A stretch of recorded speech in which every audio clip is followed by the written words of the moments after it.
านหันอยู่สวรรค์บ้านของคอยเมืองสนนาบุรีจำพรที่มีน้ำตาหลังยอเสโปนอาสะพรบ้านคอยท่วมบ่เห็นหอยเฮือนสานบ้านสองเมืองสองคอนขาดที่นอนพักผ้าอาศัยน้ำเอิงเจ้าสร้างโหดหาทำลายไปเมื่อทุกหมองข่าวทางภาคใต้ก็ท่วมใหญ่น้ำตาไหลนองน้ำเสล้นใส่น้ำคลองน้ำใจพี่น้องอย่าให้เหือดหายสู้พี่น้อ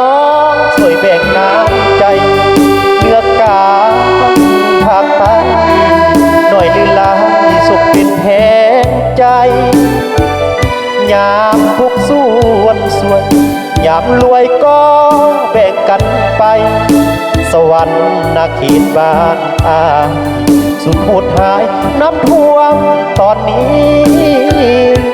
ตำรวจทหารครูบาอาจารย์ช่วยเหลือประสาพนักงานนักเรียนอาสาปักหลัดน้ำพาช่วยเหลือเต็มที่เบิ่งแย่งกันไปทั้งกู้ภัยท่านหมอก็ดีน้ำใจผูกพันไม่คลี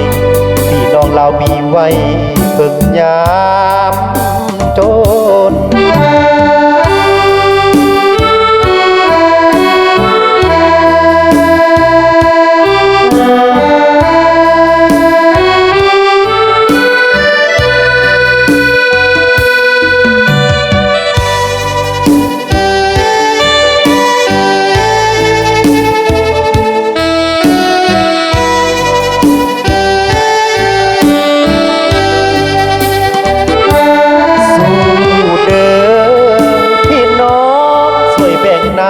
ใจเนื้อกาภาคใต้หน่อยลือลายส่งเป็นแห่งใจยามทุกส่วนสวยยามรวยก็แบ่งกันไปสวรรค์นาเขตบ้านสุดหูดหายน้ำท่วมตอนนี้ตำรวจทหารครูบาอาจารย์ช่วยเหลือประสา